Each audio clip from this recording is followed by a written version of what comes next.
Pemirsa, masih di IDX Session Closing, kita ke topik pilihan. Di mana pasca melemah di awal Februari, indeks harga saham gabungan kembali melesat mendekati 6.900-an. Bahkan secara intraday hari ini sempat menyentuh di 6.900-an pemirsa.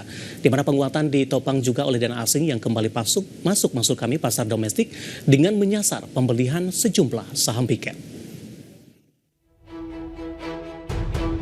Indeks harga saham gabungan hingga siang ini kembali naik 0,65% mendekati 6.900. Kenaikan melanjutkan penguatan awal pekan kemarin di mana IHSG melesat hampir 3%. IHSG pekan ini bahkan sempat menguji level tertinggi di 6.908. Saham berkapitalisasi pasar besar atau big caps kompak mengisi barisan penggerak indeks atau top leaders.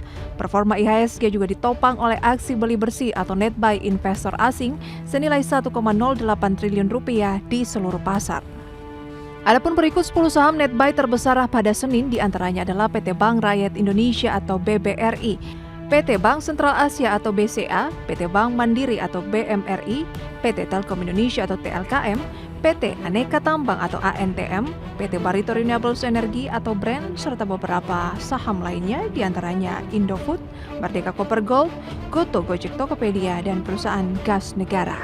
Penguatan IHSG dihujani sejumlah sentimen positif, diantaranya rupiah yang mulai menguat kembali ke 16.200-an. Surplus neraca perdagangan Indonesia Januari yang sudah mencapai bulan ke-57 beruntun, serta aturan pemerintah yang mewajibkan penyimpanan devisa hasil ekspor sumber daya alam atau DHE/SDA 100% selama 12 bulan dalam rekening khusus di Bank Dalam Negeri. Berbagai sumber, IDX Channel. Kita beralih ke informasi emiten pilihan pemirsa di mana PT Bank Negara Indonesia Persero Tbk atau BBNI telah merevisi alokasi dana untuk pembelian kembali saham atau buyback.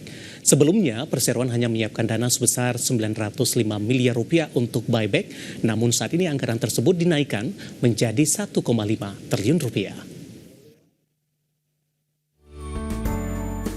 Dikutip dari Keterbukaan Informasi Bursa Efek Indonesia, PT Bank Negara Indonesia Persero Tbk atau BBNI menyampaikan bahwa nilai nominal seluruh saham yang akan dibeli kembali diperkirakan mencapai maksimal 10% dari total modal yang ditempatkan untuk merealisasikan rencana ini. Manajemen BNI akan meminta persetujuan pemegang saham dalam rapat umum pemegang saham tahunan atau RPST yang dijadwalkan digelar di 26 Maret 2025 atau mundur dari rencana semula di 13 Maret 2025. BNI berencana melakukan buyback dalam jangka waktu 12 bulan setelah disetujui dalam RPST dengan dana yang bersumber dari saldo laba yang belum ditentukan penggunaannya. Hingga 31 Desember 2024, posisi saldo laba mencapai 115,9 triliun rupiah. Sesuai dengan prospektus, buyback bertujuan untuk mengurangi tekanan jual di pasar, terutama saat indeks harga saham mengalami fluktuasi.